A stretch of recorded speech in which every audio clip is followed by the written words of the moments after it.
Bright Duty. Every student matters. Hello dear students. So in today's lecture, I am going to begin with the first chapter of class 10th, which is covered under the alternative English part. So the first chapter that we have for alternative English class 10th is the fragrance of the gods. Now this chapter is written by Reverend Dr. Toshi Langu. Now first of all, let us talk about the title and understand the meaning of the words. We all understand the meaning of the word God. Now fragrance means the beautiful smell of something, that is the fragrance. We use the word fragrance with flowers. At times there are people who love the fragrance of the soil when it rains, that beautiful smell that comes out of it. So anything which is positive, anything which is wonderful, anything which you like when it comes to smelling, we use the word fragrance for that. So this chapter talks about the fragrance of the gods. Now, who were these gods whose fragrance we are talking about in this chapter? So, when we read this chapter, you will be surprised to know that this fragrance of the god has been referred to the smoke of the vehicles. All the vehicles that would pass from the author's village, the smoke of it he referred to as the fragrance of the gods. Now, in this chapter, our author is basically talking about his childhood days, his beautiful and wonderful memories that he spent in his village. As we are going to read, we will see that the author actually had a wonderful time with his friends, and the way they enjoyed themselves was totally different as compared to how the kids of today enjoy their weekends. The games that they played were different. The kind of environment in which they lived was different. The kind of food they ate was different. The kind of dressing sense that they had was different. So when I explain this chapter to you, I am very sure that you are going to be taken back into a time which we will find very fascinating. It is going to be a wonderful experience for us just to visualize all the, the adventures and the activities that our author was involved with. So my dear students, before I begin with explaining this chapter to you, let us talk about the author. As I told you, Reverend Dr. Toshi Langu, he was born and raised in Lakhuni village in Mokongchuk district in Nagaland. Now, he was a very wild and adventurous boy. And we are going to read about his adventures in this story, The Fragrance of the Gods. When he grew up, he became a teacher. He became a pastor with a church, a Baptist church. Not only that, he is a prolific writer. He's a wonderful writer, and we ourselves are going to appreciate his piece of writing. And he's chronicled his life and thoughts in the form of songs. So whatever opinions he has about his life and about his thoughts, his expressions, he has put forth that in the form of songs, and that is there in the album by the name Walking Trail.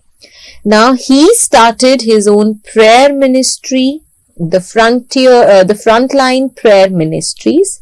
And what did he do with its medium?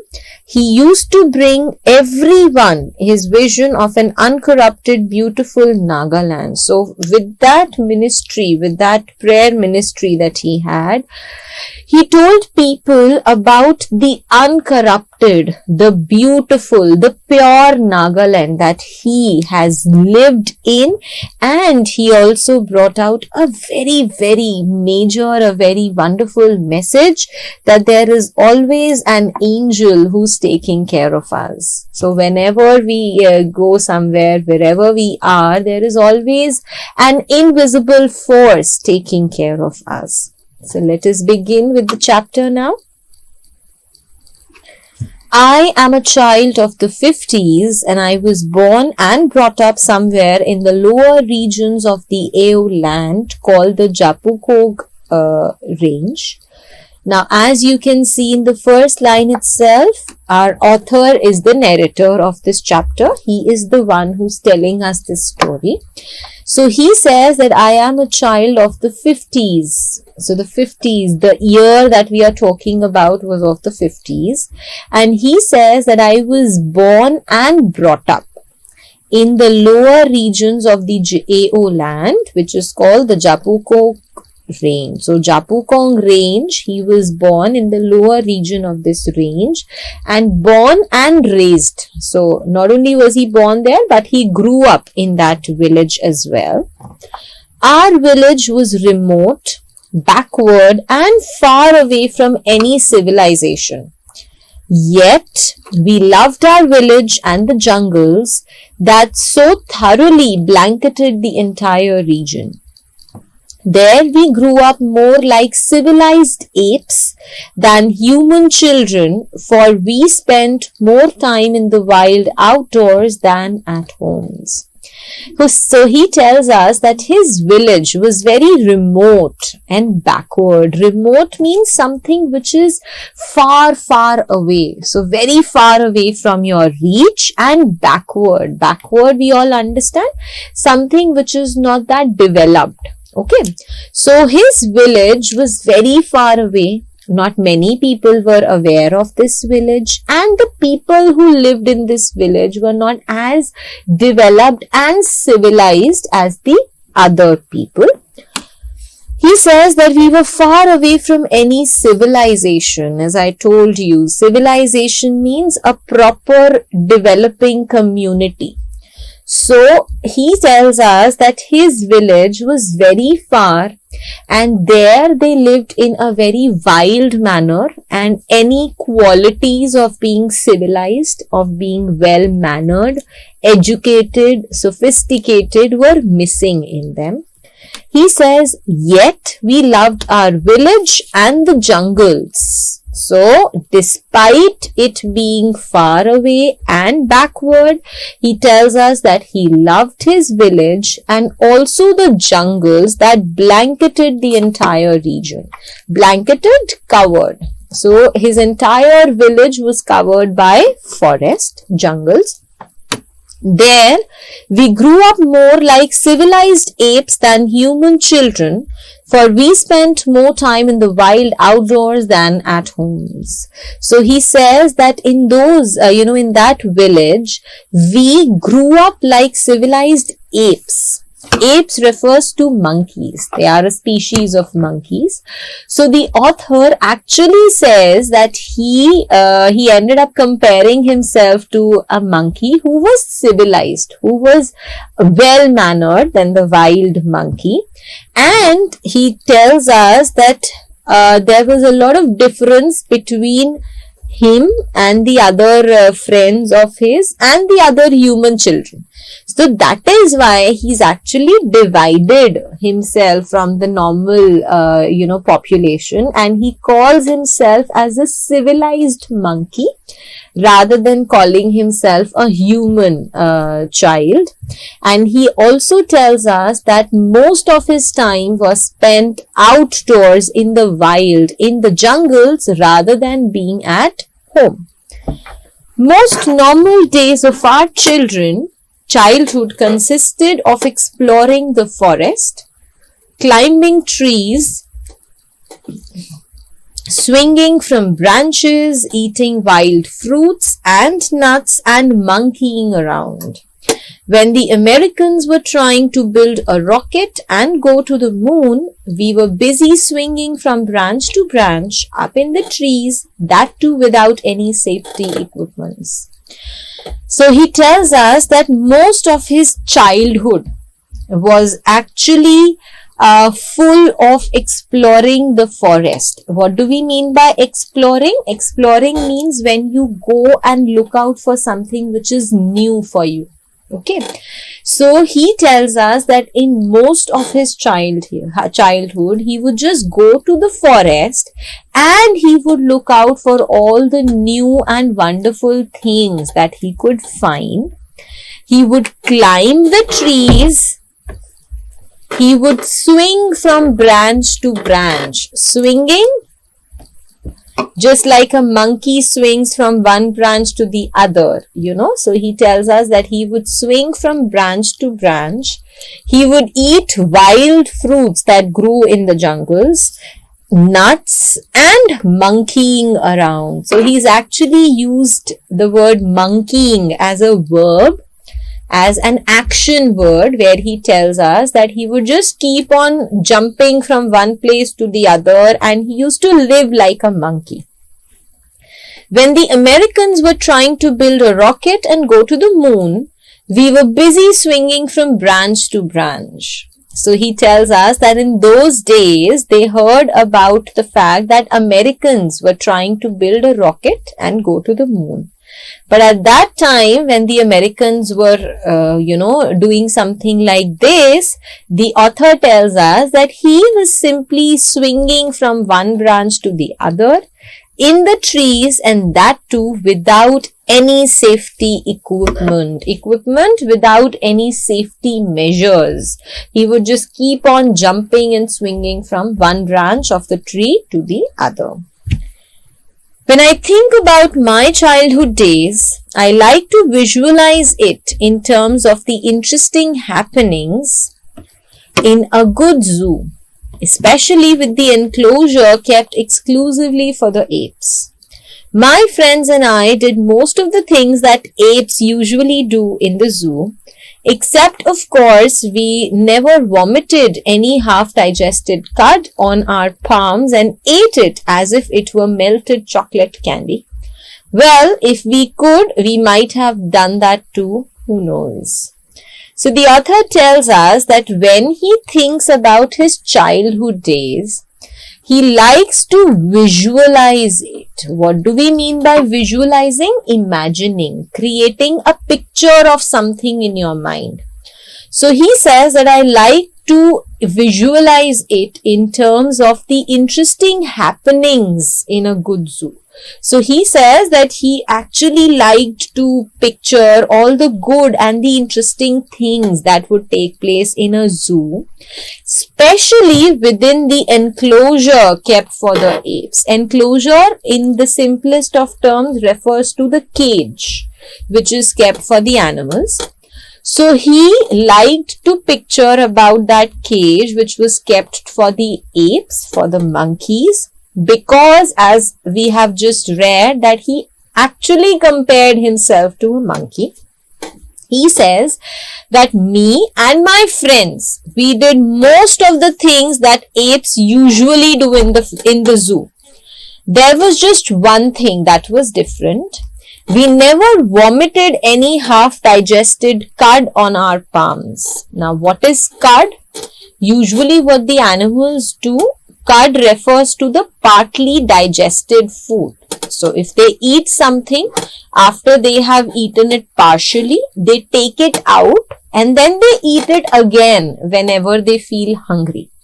So what does he tell us? He tells us that although we were like apes, but there was just one difference between us and that of the apes.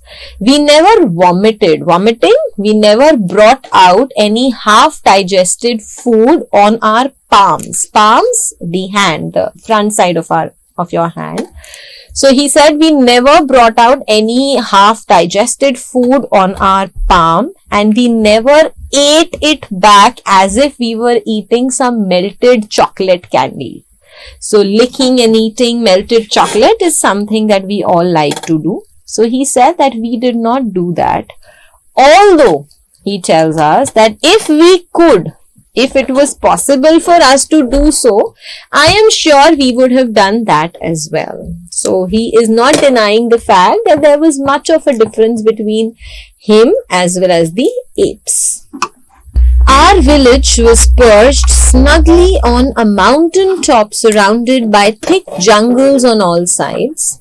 The first and the only pony trail into Nagaland, used by the American missionaries to and from Assam, ran across the village. So he tells us that his village was perched snugly. Perching means sat. Snugly means in a very comfortable position. So his village was situated on the mountain top in a very comfortable manner, and it was surrounded by thick jungles on all the sides. So there were thick jungles on all the sides. The first and the only pony trail into Nagaland, used by the American missionaries to and from Assam, ran across the village. He also tells us that there was a trail. What kind of a trail? A pony trail. Trail refers to path. Pony refers to horses. So there was a path which was meant to be used by the horses. And who used this trail? It was used by the American missionaries. Who are missionaries? Missionaries are those people who basically travel from one place to the other in search of God, or in order to convey some religious and spiritual teachings to the people around. So he says that these people used to come to Nagaland from Assam. And this pony trail that we had, this path that we had for the horses, was used by such American missionaries only. This trail was later broadened into a motorable road during the World War II. But motor vehicles were rare. I saw an aeroplane even before I saw a motor vehicle flying on the road. Aeroplanes flew the skies once in a while, and that excited us no end. He tells us that this trail, so this path, which was meant for the horses, that was later broadened. Broadened means it was made broad. Narrow is very small, very thin, and the opposite of narrow is broad. So he tells us that during the World War II, this path was made broader, this path was made bigger so that the motors, the vehicles could also run on these roads. But motor vehicles were rare. Rare, very less. There were hardly any motor vehicles that could be seen. I saw an aeroplane even before I ever saw a motor vehicle flying on the road. He tells us that it was so difficult to see a motor vehicle on the road that one could see the aeroplanes more often.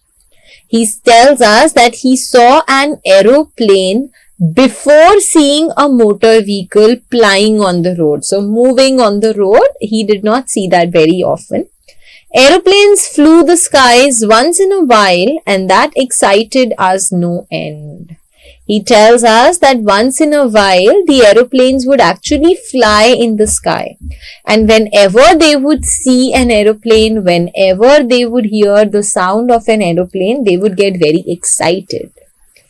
There were stories in the village that countless vehicles, big and small ones, came and went on this single road during the war.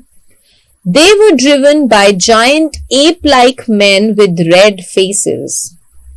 Most probably they had red faces because our grandparents roamed around half naked all that time. So he tells us that there were stories in the village. So in those days, in his village, there were multiple stories that vehicles, big and small, came and went on this single road during the war. So during the war, this road was very much used by the vehicles, be it the big ones or the small ones, but this road was very much used. He tells us that they were driven by giant ape-like men with red faces. Giant, huge. Ape, we already know, monkeys. And he tells us that the vehicles, the drivers of these vehicles were actually huge men, very big men who looked like monkeys and had red faces. Most probably they had red faces because our grandparents roamed around half naked at that time.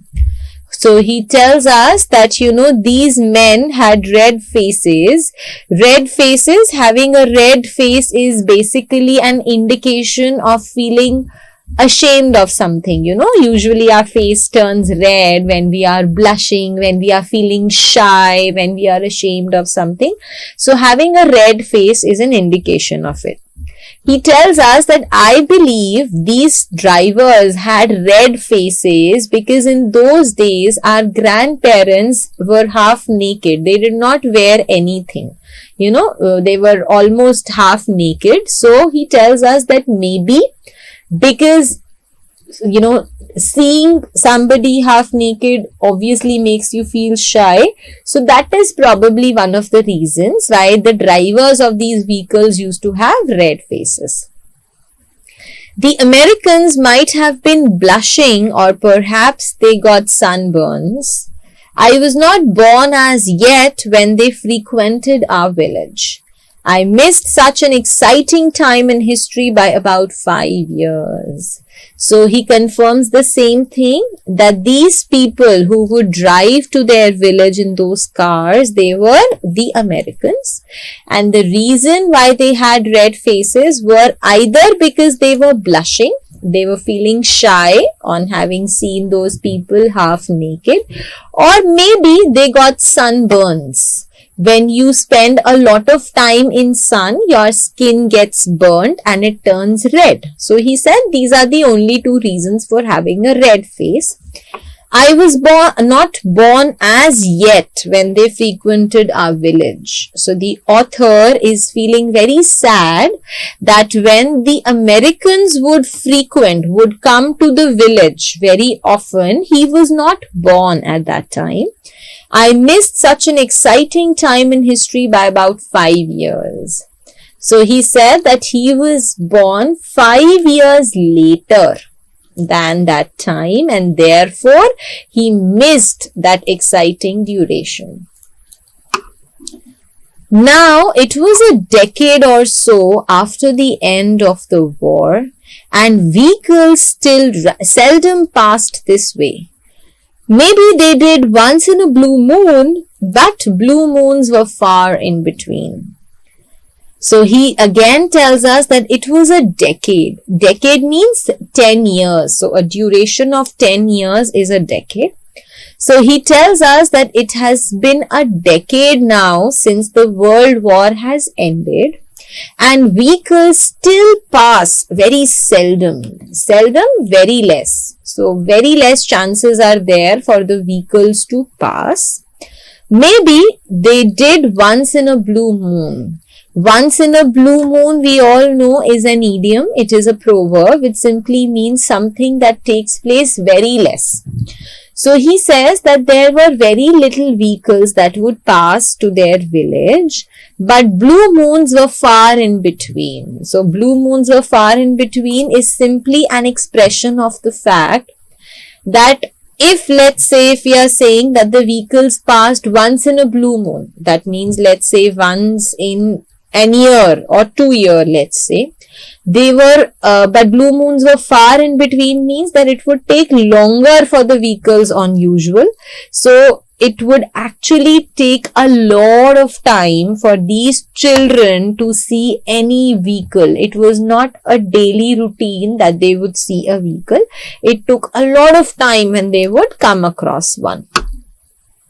In those days, any vehicle be it a jeep or a pickup truck or anything with 4 wheels, was known as curry. Only motorcycles were known as thup thup curry. There was no machine of any kind in a radius of about 40 kilometers around our village. There was practically no noise pollution. Everything was silent except for human voices and the sounds of birds, insects, and animals. In fact, we could even hear the whistle and the chugging of the trains far away in the Brahmaputra Valley, the valley which we used to survey every day from the mountain top. Thus, if a curry happened to be coming our way, it could be heard from many miles away. Now just imagine how beautiful and peaceful it would have been. He tells us that in those days, a truck, a jeep, or anything which had 4 wheels was called as curry by them, and the motorcycles were called as thup thup curry. He says that there was no machine of any kind. So no type of machine was there around the village, around 40 kilometers of the village's radius. So radius in the neighborhood. So within the range of 40 kilometers, there was no machine that could be found. And therefore, he says that there was no noise pollution. It was so silent, it was so quiet and peaceful that one could only hear the human voices, the human beings talking, the sounds of the birds, the sounds of the insects and the animals could be heard. In fact, we could even hear the whistle and chugging of trains far away in the Brahmaputra Valley. Now there is actually, this village was located on the top of a mountain, and Brahmaputra Valley was there, below, and it was far away from this place. But still, since it was so quiet and so silent, the author tells us that they could hear the whistle sound and the chugging sound. Chugging is also a sound which is connected with the movement of the trains. So he says that he could hear the whistle and the chugging of the trains in the Brahmaputra Valley, which was far away. So the valley which we used to survey from the mountain top. Survey, to look at something. So from that mountain top, they used to look for that, valley, the Brahmaputra Valley. And thus, if a curry happened to be coming our way, it could be heard from many miles away. So he tells us that if by chance there was any curry means a 4-wheeled vehicle was coming their way, then it was sure that it was coming from very, very far away. The passing of a vehicle created a sensation among us. Every boy and girl in the village waited deliriously for one to pass by. This anticipation was simply unexplainable. All we wanted was to get a whiff of the vehicle's exhaust. This rare and precious exhaust we named fragrance of the gods. So he tells us that the passing of a vehicle, if they got to know that a vehicle was going to pass and to see a vehicle passing from in front of them, that created a sensation, a different kind of a feeling altogether in them. Every boy and girl in the village waited deliriously for one to pass by. Deliriously, very excitedly. So all the boys, all the girls in the village used to get very excited and used to wait for the vehicles to pass. This anticipation was simply unexplainable. Anticipation, this curiosity, this excitement to see a vehicle was unexplainable. He says, I cannot even put to words how we used to feel at that time. all we wanted was to get a whiff of the vehicle's exhaust. Whiff means the smoke. Okay, when with a lot of pressure the smoke comes onto your face. Exhaust refers to the smoke of the vehicles. So he says that we all actually loved that smoke which would come onto our face with suddenness of that vehicle, and this rare and precious exhaust. Why rare? Because it was not experienced by them on an everyday basis. Nowadays, if we compare, I think there would hardly be any time of the day when we would not see a vehicle on the road. And pollution is one thing that we all are facing. So he says that in those days, this pollution was very rare. Nobody could actually feel that. And it was thus very precious, very important, very valuable for us. And we named it. What did we name it? Fragrance of the gods. So as I told you at the beginning of the chapter, fragrance of the god is the term that they have used for the smoke that would come from the vehicles. The serpentine dirt road snaking up the hills from the valley had a very prominent blind curve some 2 kilometers before reaching the village, and halfway in between there was a point where a footpath met the main road. Having this shortcut was highly advantageous, especially for the kids.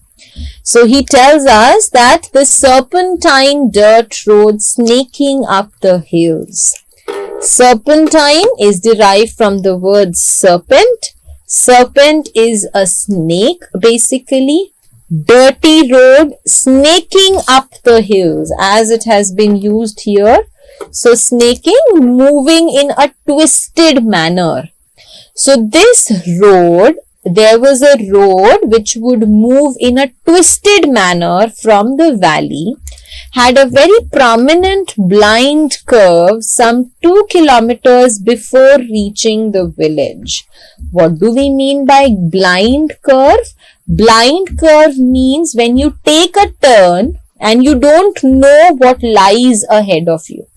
Usually what happens when we are driving on the roads, when we take a turn, we can see the road in front of us, right? But when it is called as a blind curve, it means that before taking the turn, you do not know what lies ahead of you. So he says that there was a blind curve which was approximately 2 kilometers before reaching the village. So 2 kilometers before you would reach the author's village, there was this curve. And halfway in between, there was a point where a footpath met the main road. And halfway in the middle of that road was a footpath. Now this footpath was actually used as a shortcut by all the villagers. So there was a footpath which would take you onto the main road. So from the village, the main road was connected with the help of this shortcut. Having this shortcut was highly advantageous, especially for the kids. Advantageous, something which gives you a lot of advantages, profits. So this shortcut was very advantageous for the kids. Why was it advantageous? We are going to read that ahead. Any vehicle laboriously crawling towards the village could be heard as it turned that blind curve. Whoever was the first to hear that vehicle would give a loud and animated warning, "Curry, curry." So what happens? He tells us that any vehicle, laboriously with a lot of efforts. So it actually took a lot of effort for the vehicle to turn from that blind curve. So, and when one would do that, a lot of sound could be heard because obviously We have just read that it was very silent in the village, and they could hear something which was miles away. And this blind curve was only 2 kilometers from the village. So being able to hear this was very okay with them. So he says that any vehicle which actually made the efforts of crawling towards the village, crawling, very slowly coming towards the village, one could hear them. And whosoever heard the sound of a vehicle first would actually give an animated warning, animated with a lot of expressions. So whosoever would hear the sound of a vehicle would get so happy and so expressive that with a lot of expressions he would start shouting, "Curry, curry." So that was an indication for them that a vehicle was coming their way. So my dear students, I'm going to pause here, and I am very sure you are kind of enjoying this story and very well visualizing the time when our author had lived. So the rest of the story I am going to explain to you in my next lecture. So thank you very much.